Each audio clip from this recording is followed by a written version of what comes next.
Muito bem, estamos de volta com o programa de Carrinho e vamos então para a entrevista da semana.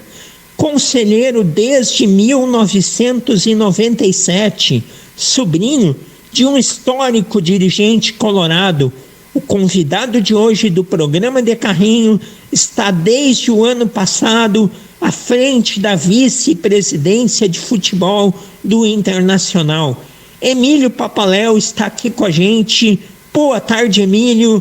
Que prazer em te ter aqui no programa de Carrinho. Boa tarde, Cassi. Boa tarde aos ouvintes da Rádio Taquara e aos ouvintes do programa de Carrinho. É um prazer para mim estar aqui conversando com vocês, Cassi, ainda aqui de longe, não é? Mas é um prazer participar do programa e poder falar, conversar um pouquinho com os colorados aí de Taquara. E para início de conversa, detalha para a gente a tua relação com o Internacional.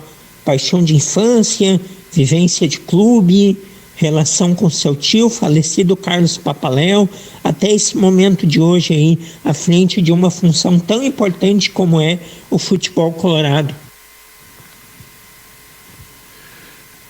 De fato, eu ingresso no Conselho Deliberativo do Internacional em 1997, então lá se vão 25 anos, não é? Mas a minha vivência de clube vai muito antes, né? Começa muito antes, na construção do Beira-Rio. O meu falecido pai, Olinto Zin, comprou 2 cadeiras perpétuas, né? Então nós estamos falando de 1969, e eu, a partir então em 69, eu tinha 5 anos de idade, pouco me lembro, né? Não me lembro da inauguração do Beira-Rio.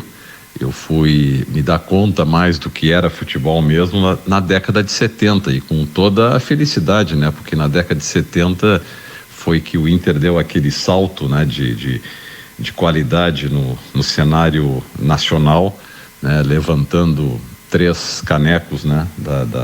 do Campeonato Brasileiro e sendo octacampeão gaúcho. Então tudo isso eu pude testemunhar. Então a paixão pelo futebol começa exatamente por intermédio do meu pai, não é? Desde a época do antigo Beira-Rio, da sua inauguração. E claro, depois eu cursei a faculdade de Direito e o meu primeiro emprego foi justamente no escritório do meu falecido tio Carlos Papaléu, né? Meu nome é Emílio Papaléu Zin, né? As pessoas me conhecem mais por Papaléu justamente em função da atuação do Carlos Papaléu no Internacional. O Carlos Papaléu foi um homem que um dos maiores colorados que eu já conheci, um sujeito inteligentíssimo como advogado, mais tarde foi também juiz do trabalho, e tinha uma perspicácia, tinha um tirocínio, um raciocínio muito rápido, e era um homem realmente à frente do seu tempo. E tinha uma grande característica, né? Ao contrário de várias pessoas aí que nós assistimos no futebol, né? Em termos de política, né? Era um homem que não gostava de aparecer, agia nos bastidores, né? No bom sentido. A expressão conselheiro, quem quiser ser conselheiro de um clube, observe a trajetória de Carlos Papaléu. Muito digamos assim, do crédito a esta virada que o Inter deu no cenário internacional, aí já nos anos 2000, não é? Na época da gestão do presidente Fernando Carvalho, um dos grandes responsáveis por isso, e que só aqueles que têm um contato mais íntimo com as coisas do clube sabem, né? Um dos grandes responsáveis foi o Carlos Papaléu. Eu acho que o Internacional deve muito ao Carlos Papaléu, um homem que jamais postulou cargos dentro do clube, embora tivesse toda a condição de exercê-los, não é? E eu sou absolutamente suspeito para falar, porque embora a minha paixão pelo clube tenha começado através do meu pai, digamos assim, a militância política, o envolvimento com as coisas internas do clube, esse gosto, esta vontade de colaborar, sem dúvida nenhuma eu herdei do Carlos Papaléu essa disposição. Evidentemente que não com o brilho que ele tinha, com a competência que ele tinha, mas eu muito me espelho nele. Para mim, o Carlos Papaléu foi e será uma referência eterna na minha vida, né? Não só no campo profissional, como disse, comecei a trabalhar com ele e foi o meu único emprego, não é? Depois acabei virando sócio do escritório, hoje estou numa outra atividade, eu estou no Tribunal Regional do Trabalho da 4ª Região, mas eu segui as pegadas do Carlos Papaléu, né? Busco até hoje sempre me espelhar por ele. Era um homem que sempre tinha um conselho na hora certa, sempre tinha uma visão mais ampla de problemas, sempre tinha solução, enfim, era um sujeito maravilhoso, né, em todos os sentidos. Então a minha relação com o falecido Carlos Papaléu é essa, né, umbilical, vamos dizer assim. E o Carlos Papaléu faleceu muito cedo, aos 58 anos, completando 58 anos, eu acho, em 2016, e 2006, conseguiu ainda ver o Inter campeão da Libertadores, mas infelizmente em dezembro já não estava mais conosco e não foi possível assistir o Mundial. Mas ele deixa a esposa, a Ana, e os 2 filhos também advogados, o Marcelo e a Fabiana, e acho que mais colorado que o Carlos Papaléu, só a sua esposa, a Ana Maria Papaléu. Esta sim é uma colorada daquelas de 4 costados, como a gente diz, né? Então eu fico muito feliz em poder recordar essas coisas e, enfim, dizer que o Carlos Papaléu foi uma figura, repito, o Internacional deve muito ao Carlos Papaléu. Bem, aí na sequência eu me formo em Direito, começo a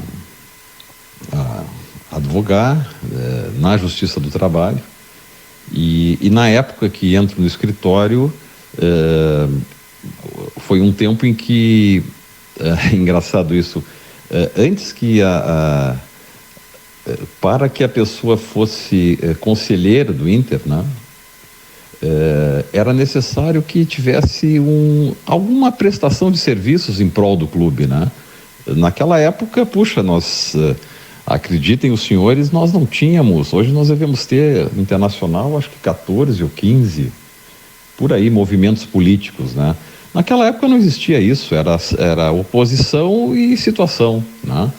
Tanto é que quando se fazia, na época das eleições, né, para o Conselho Deliberativo, 2 chapas, né? Se renovava um número X de vagas no Conselho, mas assim, uma coisa muito interessante, até, vamos lá, renovava 150 nomes, né?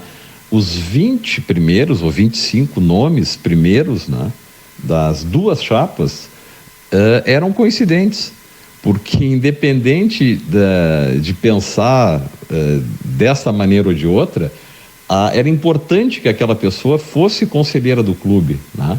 Então havia uma certa unanimidade, né, em certos nomes, isso eu me lembro bem, né, no conselho.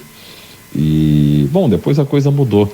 Mas, enfim, então eu começo eu prestei serviços ao Internacional e naquela época se trabalhava justamente por ser colorado.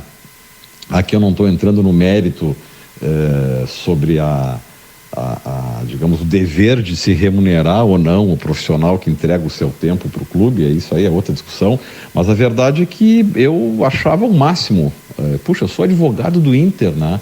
Isso para um guri lá, eu tinha 26 anos, 27 anos na época, para mim aquilo era um cartaz, não é?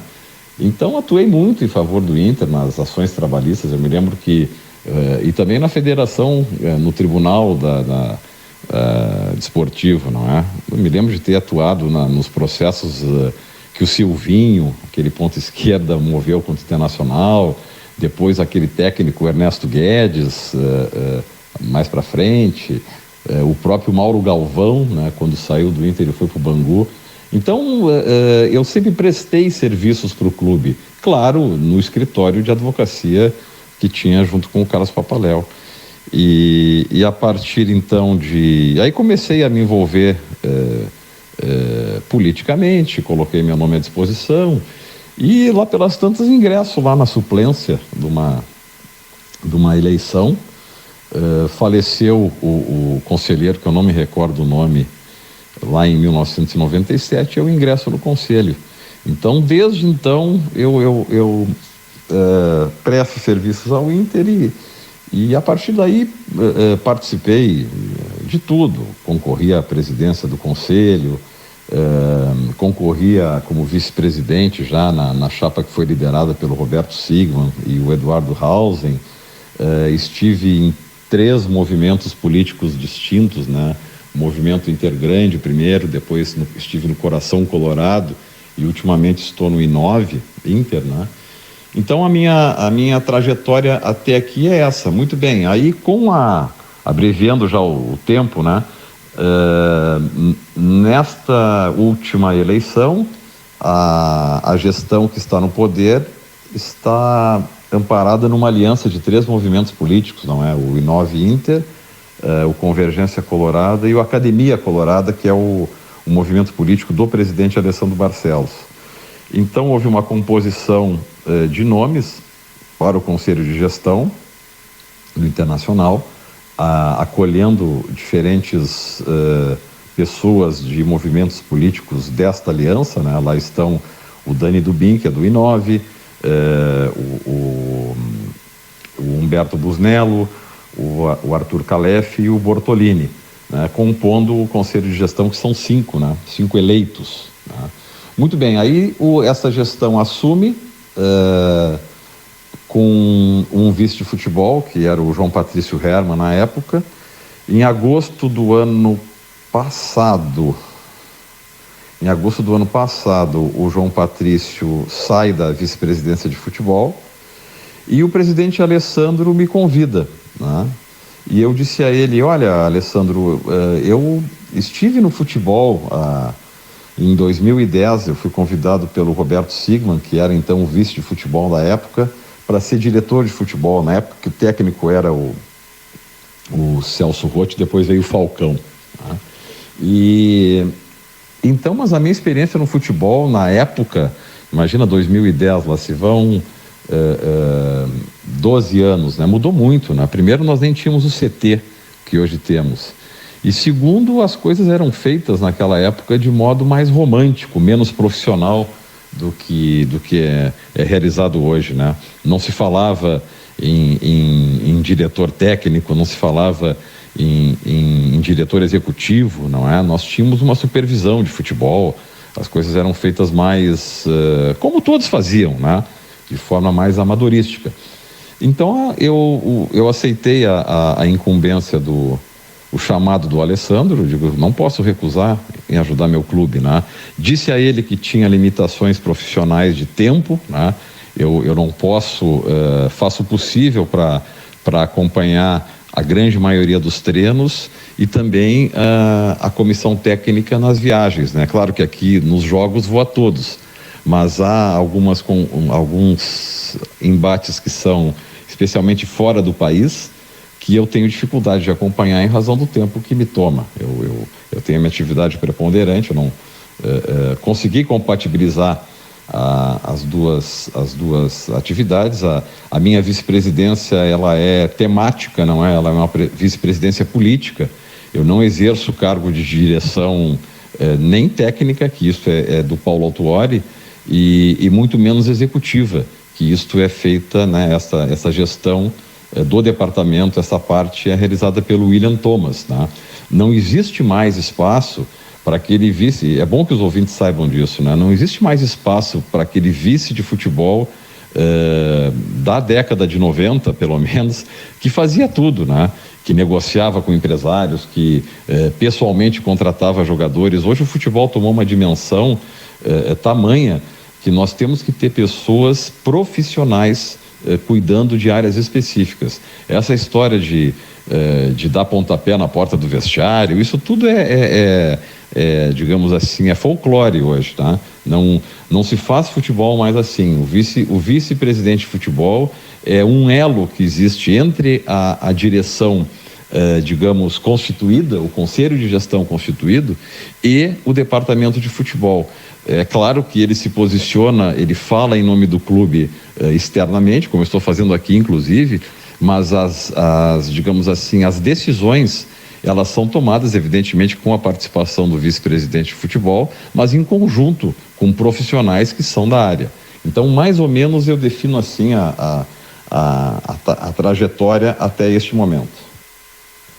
Sem dúvida, e eu concordo inteiramente com o senhor no aspecto de que hoje o vice de futebol nada mais é do que um elo entre jogadores, presidência, comissão técnica, direções executivas, porque não se tem mais espaço no futebol, no quesito de gestão, para o romantismo. O velho jeito de bater porta no vestiário, que antigamente até tinha sua finalidade. Agora, hoje em dia, não tem mais espaço para isso.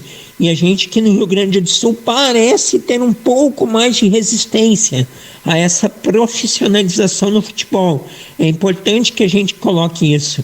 E o senhor assume o futebol do Inter no mês de agosto. Que balanço faz até aqui? O início foi mais complicado, as coisas agora estão se acertando. É uma função que tem uma grande exposição devido a ter uma linha direta com mídia e torcida, não é? Não há dúvida. Como eu disse, eu assumi o futebol em agosto do ano passado e eu reconheço que o início foi muito complicado. Até eu vou dizer aos senhores que o início não foi tão complicado, por uma razão. Eu chego no Inter pouco tempo depois da contratação do Diego Aguirre, que foi contratado justamente para estabilizar um momento, de turbulência que nós estávamos enfrentando na época com a saída do Miguel Ángel, né?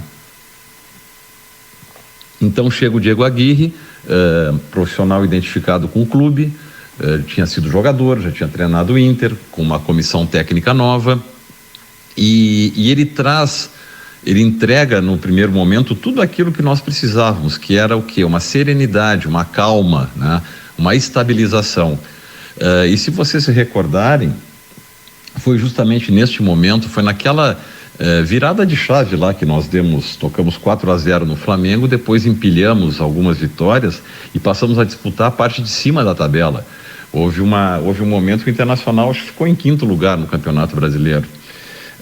E este tempo passou, o Diego Aguirre entregou aquilo que nós estávamos precisando. Aí aconteceram alguns problemas que todos sabem, a questão da seleção uruguaia, o áudio do Paulo Paixão,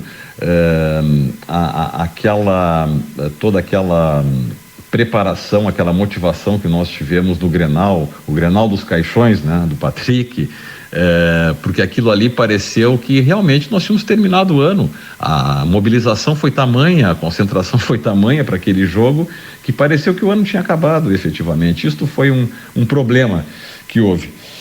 E a partir daí, a avaliação que eu faço é que o trabalho bateu no teto, não progrediu mais. O Diego Aguirre é uma excelente pessoa, um super profissional, os seus auxiliares também, o Juan, o Pinantares, né? O Fernando. Mas o trabalho chegou no seu limite, eu acho que se esgotou. Houve um comum acordo na saída do Diego Aguirre no final do ano. E a partir de então, eu acho que nós também fizemos uma opção pelo Medina, que mais adiante eu vou falar sobre isso, e chegamos até aqui. Eu acho que hoje as coisas estão melhores, eu acho que estão mais acertadas, não é? Já vou falar em seguida sobre isso, mas a respeito da função de vice-presidente de futebol, nós temos que lidar, né, Cassi, com quem não está acostumado, ou quem não lida bem com a pressão, não pode assumir uma função dessas, né? porque o nosso futebol hoje, ele é muito de resultados, e com toda a razão, né? O torcedor não quer saber se o jogador A, B está com a unha encravada, ele quer bola na rede, ele quer vitórias, né? E especialmente o torcedor do Internacional, que está há muitos anos sem ganhar nada importante, né? Então a pressão naturalmente aumenta. Então, é evidente que há uma grande exposição pública, né? Porque nós estamos em contato direto com a imprensa, que cobra muito, e também com a torcida, né? Então há dias que realmente são complicados até de sair na rua, mas eu não dou bola para isso, eu não me abalo, eu tenho certeza, porque vejam, eu tenho a minha profissão, né? Eu sou profundamente identificado com o clube, eu tenho um impedimento legal para presidir o clube, né? Isso é bom que se diga. Primeiro, eu não tenho ambição política de ser presidente do Internacional, né? E segundo, ainda que eu tivesse, eu não posso ser, porque há um impedimento legal, eu não posso exercer cargo de direção, cargo de gestão, enquanto for desembargador, né? Isto a lei me proíbe. Uma coisa é exercer um cargo temático e político, a outra coisa é ter que assinar na esquerda, comprometer patrimônio e comprometer 100% do tempo, né? Essa história de ser presidente e ter digamos assim, e não poder estar à disposição do clube é muito complicado, né? Eu não tenho condições, se hoje me disseres assim, olha, ô Papaléu, tu tem que vir para o clube, tu tem que ficar todos os dias, não posso, né?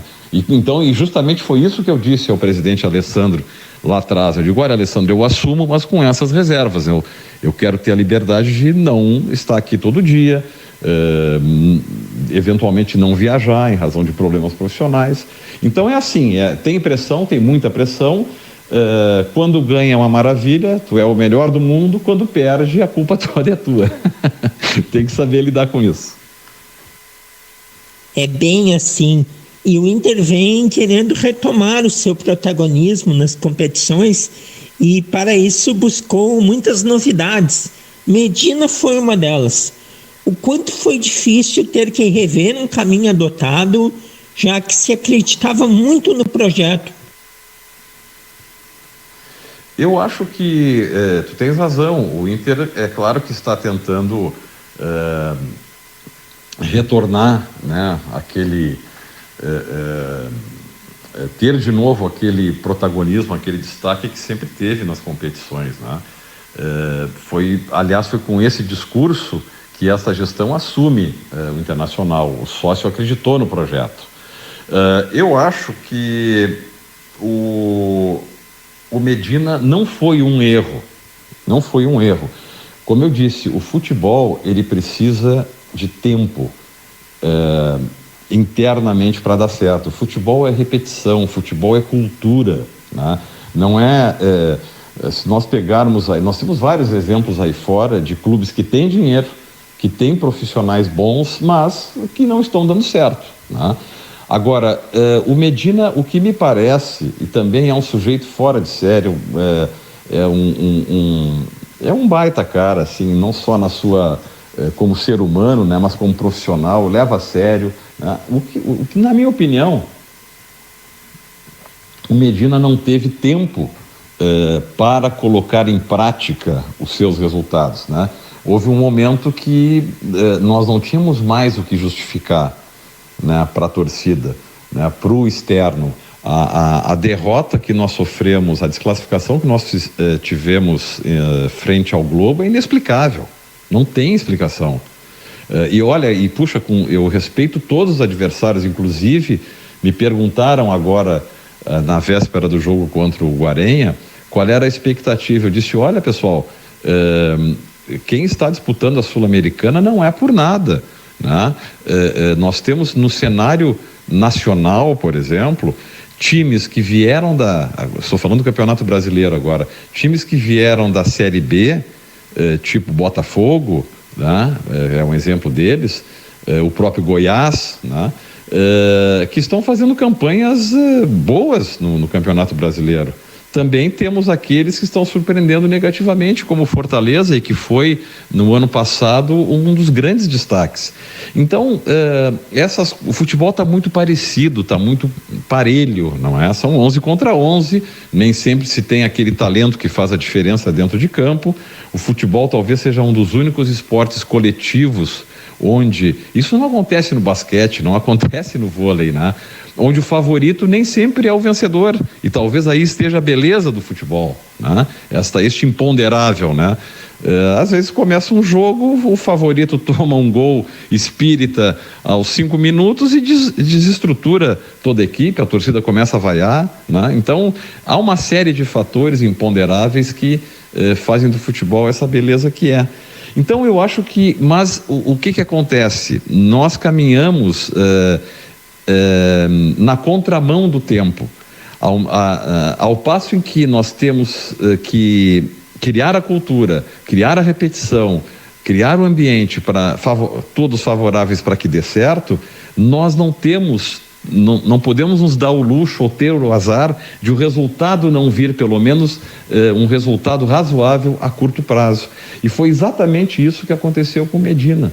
Ora, com o Medina nós ganhamos 2 Grenais próximos, né, um do outro, e ele não sobreviveu, né? Não teve condições, não teve estrutura mais para continuar.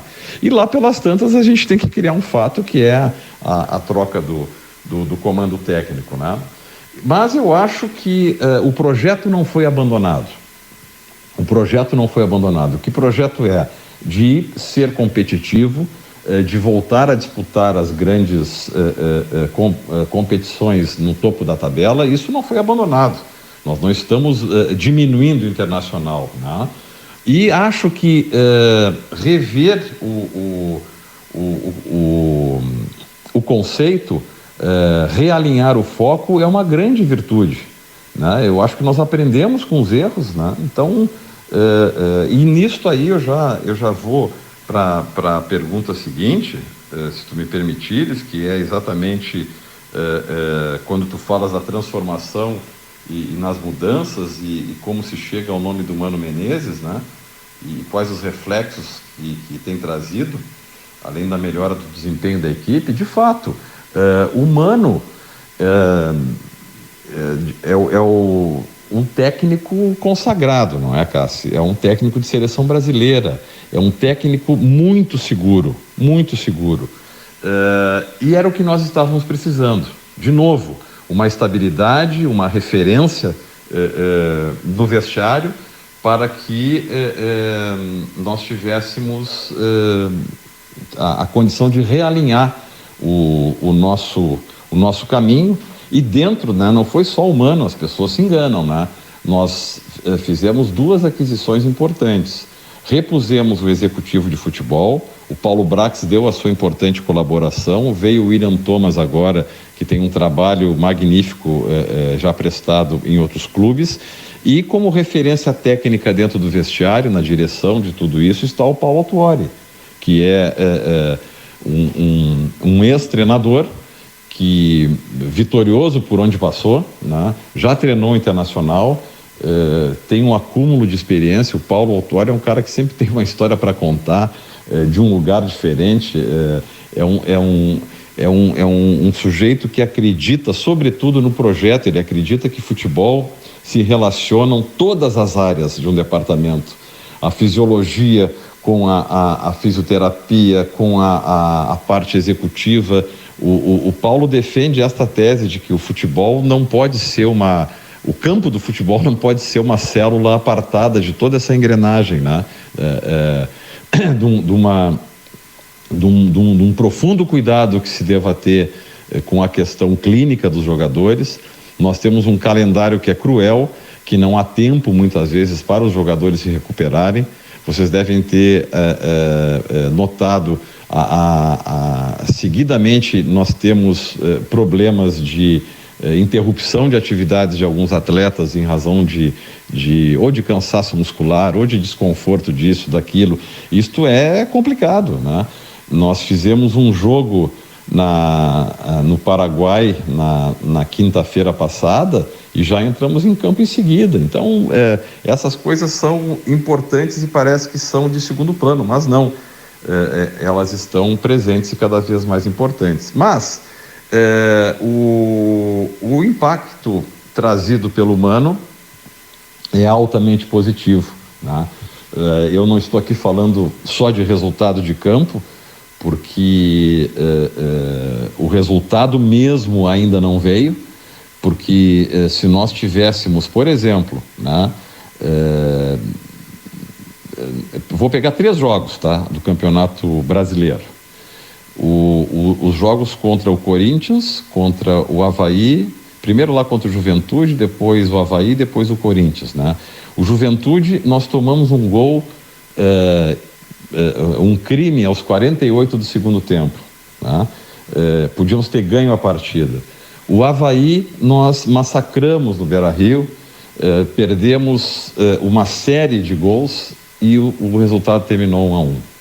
E no Corinthians, nós tiramos muito foco da partida depois do caso do Edenilson, né, do racismo. Depois dos 30 minutos do segundo tempo, quando aconteceu aquilo, não houve mais jogo. Houve uma desmobilização dos 2 times. E no primeiro tempo, o Internacional poderia ter feito pelo menos 3 gols. E é justamente isso que está nos preocupando, não é?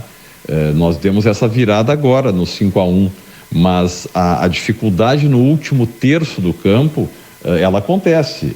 Isto o Mano está trabalhando, teve tempo de fazer isso, aquilo que eu falei, o tempo, né?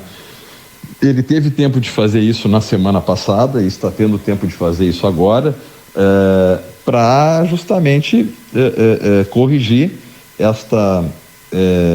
este acabamento que está faltando na jogada no último terço do campo. O que ele fez, o Mano, de positivo? O vestiário está amplamente mobilizado com ele, todos os profissionais entenderam a mensagem do Mano.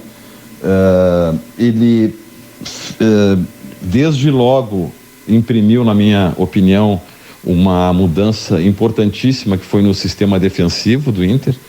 Vocês vejam que nós tomamos poucos gols na comparação com o que havia no passado recente. Então a primeira coisa é acertar a defesa, a segunda coisa é equalizar o meio de campo e a terceira coisa agora vai ser o acabamento do ataque, que nós vamos certamente resolver. Sem dúvida, o senhor já colocou aí sobre a vinda do Mano, seria a próxima questão, a melhora nítida que o Internacional está tendo com ele, ajustou a parte defensiva, vem criando mais, falta melhorar ainda a conclusão, já explicou como que chegou o nome do Mano Menezes, junto dele vieram aí Paulo Autuori, William Thomas. É o Internacional em uma constante transformação e assim é o futebol.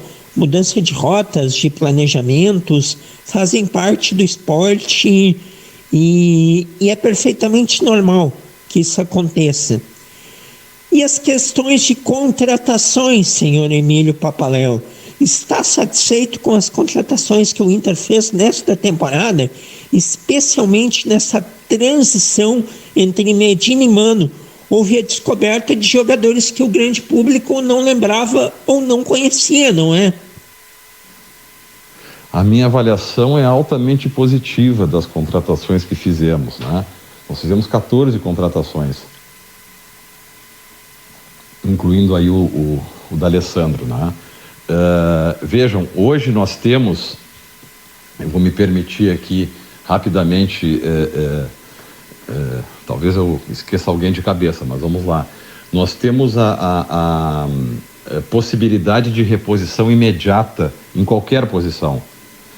Goleiros nós temos 2 excelentes, o Daniel e o Kehler.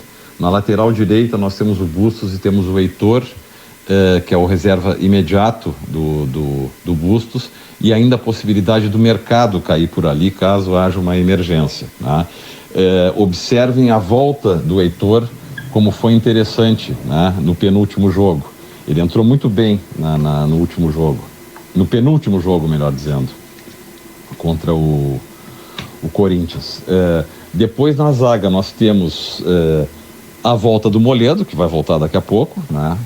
Vai acontecer daqui a pouco, e voltou muito bem o Moledo, fez 3 jogos maravilhosos, aí sentiu a coxa, mas não foi o problema do joelho que ele fez a cirurgia e ficou tanto tempo parado.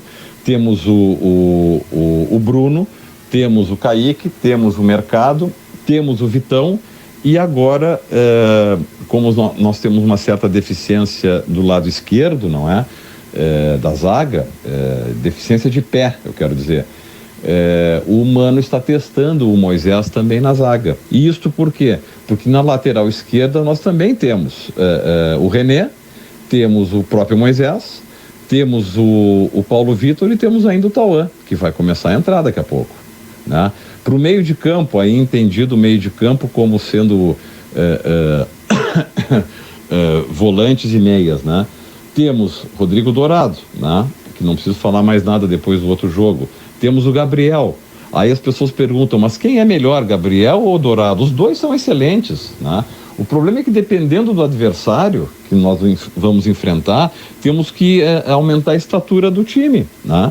No caso, o Dourado entra quando a compressão física do adversário for superior, né? Aí temos Edenilson, temos o Maurício, temos o Alan Patrick, temos o Lisiero, temos o Bruno, né? Que não o Bruno Gomes, o outro Bruno. Temos o próprio Tyson, que joga por ali. Então,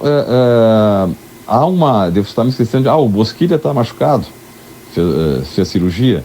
Então, no meio de campo não falta ninguém. Aí temos, para o ataque, né, jogadores de frente, independente de posição, temos o David, temos o Wesley, temos o Alemão, temos o Cadorini, temos o Wanderson, né, e temos o Pedro Henrique. Então, com esse buffet de jogadores aí, o Mano pode articular como quiser, né? Então, eu estou muito satisfeito, respondendo objetivamente, com as contratações que o Internacional fez na temporada. Perfeito. E ainda pode chegar mais jogadores na janela de julho? Centroavante é um foco ainda do clube? Essa questão de contratações, vejam, é importante citar isto também, não é? Assim como a diretoria também, todos os organismos do departamento de futebol são criticados quando a coisa não vai bem. É preciso aplaudir o nosso CAPA, que é o nosso centro de aproveitamento de análise, né, de jogadores, né? Ninguém sabia quem era o Wanderson, ninguém sabia onde estava e como estava jogando o Vitão, né? Quais são os jogadores que mais eram conhecidos desses que foram contratados? O Alan Patrick, o René, que estava jogando no Brasil, agora quase todos, o David, né?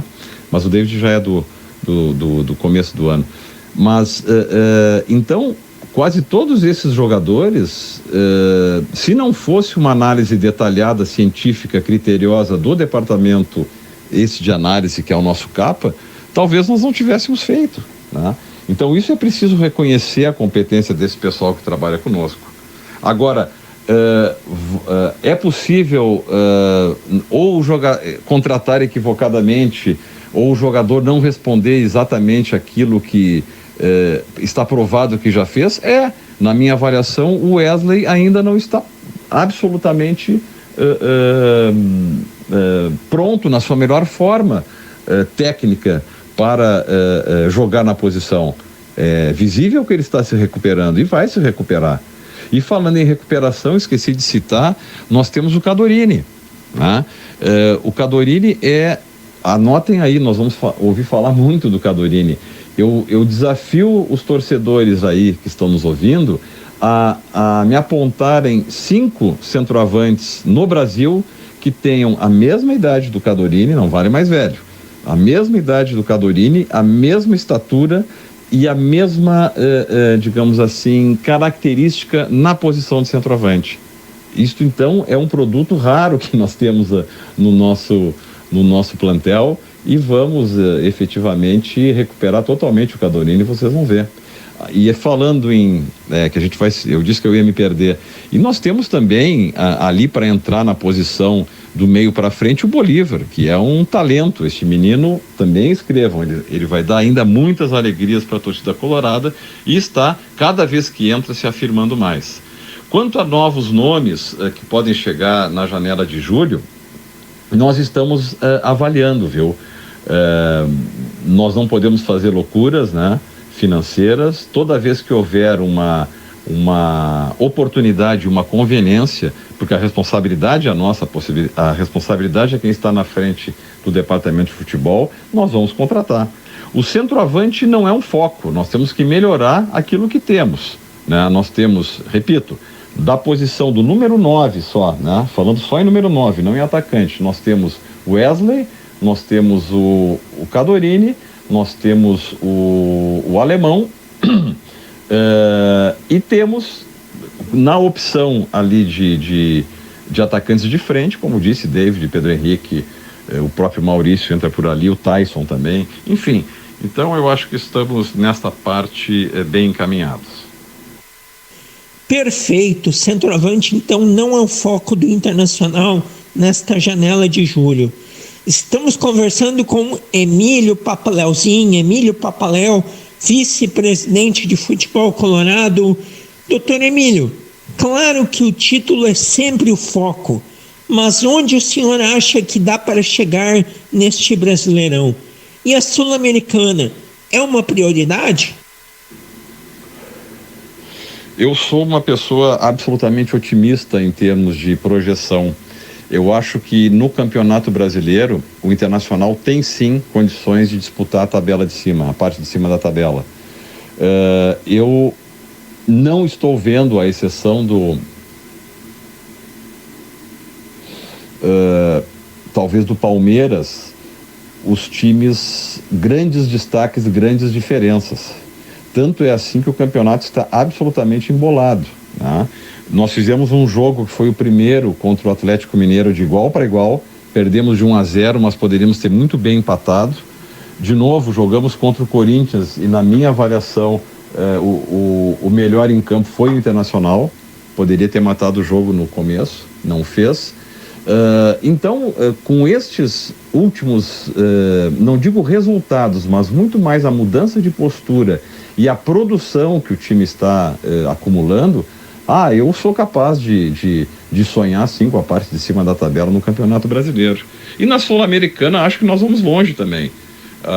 E não há prioridade, nós queremos pontuar em tudo, nós queremos ganhar. O Internacional entra para ganhar todas as competições, né? E chegar o mais longe possível, se isso não for o caso, né, de ganhar. Então nós não estamos priorizando nenhuma competição em detrimento de outras. Estamos levando com a mesma seriedade as duas competições, tanto que, pelo que vi, não está havendo, nós não estamos, a não ser por questões muito físicas, né, poupando jogadores, né? Estamos entrando dentro do possível com a força total que temos disponível. Bom, e nestes 9 meses à frente do futebol do Inter, há algo que o senhor faria diferente? E qual foi o grande acerto? Essa é a pergunta mais difícil de responder, né, Cássio? O que eu faria diferente, qual foi o grande acerto, né? Puxa vida, o futebol, ele é algo absolutamente dinâmico, não é? Eu fico pensando, muita gente tem me dito, puxa vida, por que não trouxeram o Mano Menezes antes, né? Mas será que era o mesmo timing, né? O Mano Menezes, quando foi contratado, disse com todas as letras, né? O Internacional está me contratando no momento em que o clube precisa de mim e eu preciso do clube, né? O Mano está com uma vontade louca de que tudo dê certo, né? Absolutamente motivado, realizando um trabalho maravilhoso por enquanto. Eu não sei, eu acho que um dos grandes acertos que nós tivemos, e com uma dor no coração, vejam a dificuldade que tem o dirigente, não é? A venda do Yuri Alberto, né? É uma coisa assim que esteve até conosco aqui no último jogo, o Yuri, né? Estava aqui em Porto Alegre. que é um sujeito maravilhoso, né? Um jogador de grande categoria, né? Outro acerto do nosso centro de análise, né? Que foi justamente a busca do Yuri, né? O foco no Yuri quando estava no Santos e ainda não tinha ainda arrebentado, né? No bom sentido. Então eu acho que, puxa, nós fizemos a maior transação financeira, né, da história do Internacional com esse jogador, né? Isso vai permitir que o clube termine o ano com superávit, né, o que é financeiramente muito bom, e nos deu fôlego também para fazer contratações, né? Então eu acho que isso foi um acerto. Nós tivemos que tomar a decisão e tomamos. Agora, eu não sei, o que eu faria diferente? Eu não sei te dizer exatamente.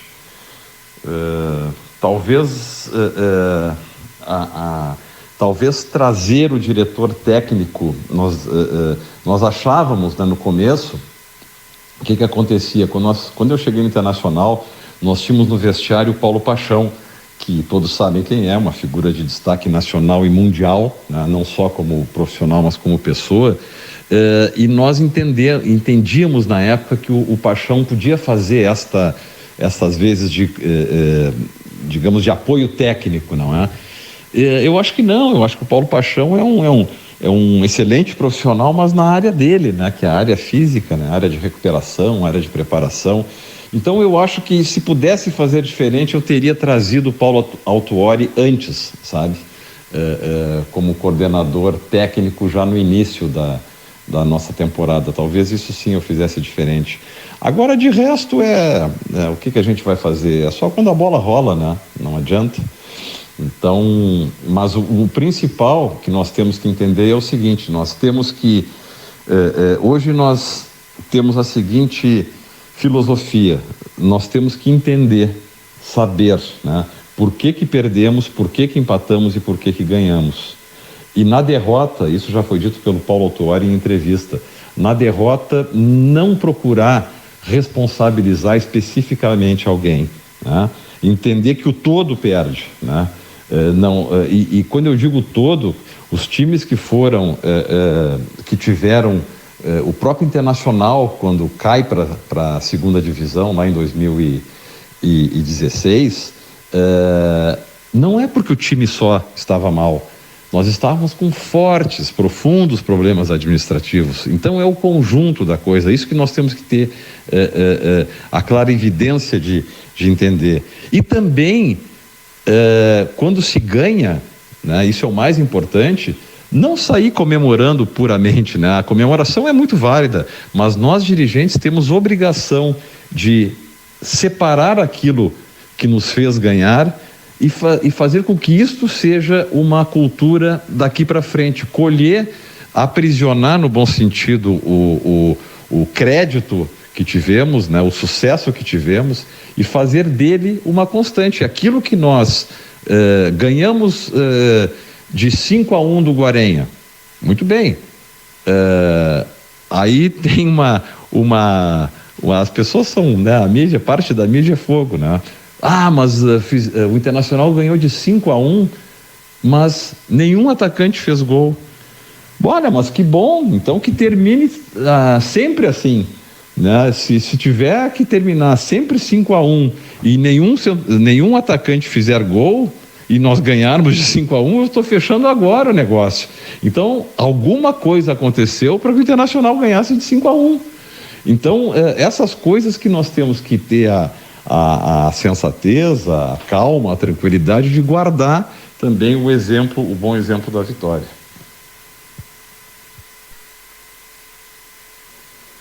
Bom, e para a gente finalizar, doutor Emílio, agradecendo muito a sua atenção com a gente, que bate-papo bacana, longo, cheio de conteúdo, cheio de relevância para a torcida do Internacional, que tem muita curiosidade em relação aos assuntos do clube, e o senhor esclareceu parte deles. Deixe um recado para essa galera colorada, um grande abraço, sucesso para o Inter aí no Brasileirão, na Copa Sul-Americana, e até uma próxima. Eu agradeço, Cássio, a oportunidade de conversar. Gostei muito de conversar de te dar esse depoimento na Rádio Taquara. Eu quero deixar aqui um abraço a todos os colorados de Taquara, dizer que respeito muito as torcidas do interior. Quero agradecer, Cássio, a inteligência das perguntas que tu me fizeste. Eu acho que são perguntas propositivas, que nos estimulam a debater, que nos estimulam a trazer a palavra da direção para o torcedor, que eu acho que isso é importantíssimo. E eu sou muito grato. Eu quero deixar aqui um recado a todos os colorados que nos apoiem, né? Eu sei que às vezes o trabalho merece crítica, porque também é da crítica que nós tiramos também a realidade, né? A realidade nos fica mais crua e nós aprendemos com a crítica, mas não a crítica. Eu não tenho rede social, sabe? Eu realmente não dou bola para isso, e eu dou bola sim para crítica construtiva. Essas críticas que são pessoais, que são, digamos, até descorteses, né? Alguns torcedores, eu acho que isso aí não soma nada. Eu acho que não é que nem aquele torcedor que vai ao estádio. Eu acho que todo mundo tem direito de fazer o que quiser, né? Mas puxa vida, tenho visto assim alguns jogadores serem vaiados no aquecimento, né? Eu acho que isso aí não é bacana. Eu acho que isso aí ninguém gosta de trabalhar sendo vaiado, né? Depois, se o jogador não foi bem, ou se a equipe não foi bem, tudo bem, a vaia faz parte do contexto. Mas eu quero elogiar muito o torcedor colorado. Eu acho que tudo que nós fazemos, né, que o dirigente faz, qual é o objetivo? É de levar o clube à vitória, às conquistas, né, e fazer com que a torcida colorada fique feliz. O torcedor é o destinatário digamos assim, do nosso esforço e da nossa dedicação para que o futebol dê certo. Então eu quero deixar esse recado. Eu quero abraçar a torcida de Taquara, colorada, exortar para que venham ao Beira-Rio torcer pelo clube, e podem ficar com a certeza que nós estamos fazendo tudo o possível para acertar, e eu tenho também a convicção de que os resultados vão aparecer, e positivos ainda este ano. Ok? Um abração a todos e uma boa tarde. Muito obrigado.